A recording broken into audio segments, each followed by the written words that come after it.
Most people want to invest, but they don't do it. It's not because they are lazy, but because they are confused. Stocks, bonds, ETFs, property. It's also confusing. But actually, investments stop being confusing once you learn about the main investment vehicles. In this video, I will explain in a strategic, confident, and intelligent way what are these main vehicles of investment. Wealth is not built by guessing. It's built by understanding the tools of investment, which brings freedom. Almost every investment in the world falls in four main buckets: stocks, bonds, funds, and property. Each of them have different risk, have a different return potential, and serve a different purpose in your financial life. You don't need to become a master in each of them, but you need to learn how each of them will play a role in your financial life. And we will break them together now. A stock is essentially a piece of a business. If the business grows, your investment grows. Example of companies people invest: Apple, Novo Nordisk, Microsoft. Historically, stocks offer high return of investments. They offer exposure to innovation, and they make you part of a productive asset. Stocks are volatile. Price move up and down, but that is normal. Stocks reward patience. Asset number 2, bonds. A bond is essentially buying a debt. You can buy it from a government or from a private company.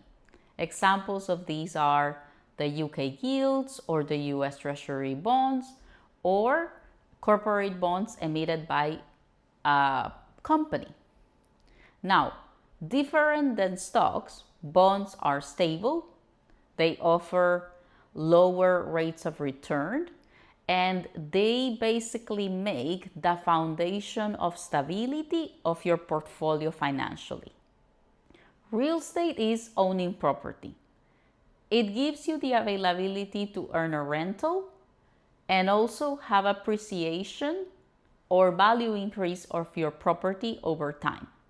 The pros of property or real estate is: 1, it's a hedge over inflation; 2, it generates cash flow; and 3, it's a tangible asset. Some negatives to consider is that it requires a lot of capital and it can be hard to sell, which means it's illiquid. And the third is that managing property can be stressful. Real estate is a very powerful investment, but it's usually not as passive as people would expect. Normally, property or real estate are not a passive income unless it's very carefully structured. An ETF or exchange-traded fund is a bundle of companies.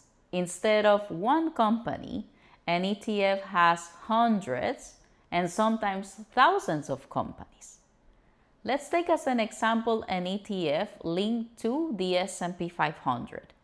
It basically gives you exposure to the biggest by capitalization 500 companies in the USA. The ETF is a very good by diversification, high return of investment, diverse portfolio, and very beginner friendly. Many long-term investors absolutely love ETFs. ETFs are considered one of the most efficient ways to grow your wealth. Here's the key insight. You don't only invest in one vehicle, but you allocate between them. Just like in health, you don't only lift weights or go to run, but you have a balance system. A simple framework of investment looks like this. 1, your growth bucket, which is stocks and ETFs. 2, your stability bucket, which bonds come into place, or cash savings. 3, your tangible bucket, where property comes into place. If you remember one thing from today, is that investing is not about prediction. Investing is about ownership. Ownership of businesses, ownership of income streams, and ownership of productive assets.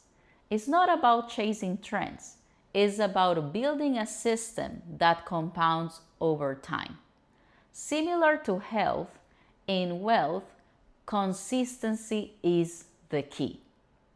And this is wellness.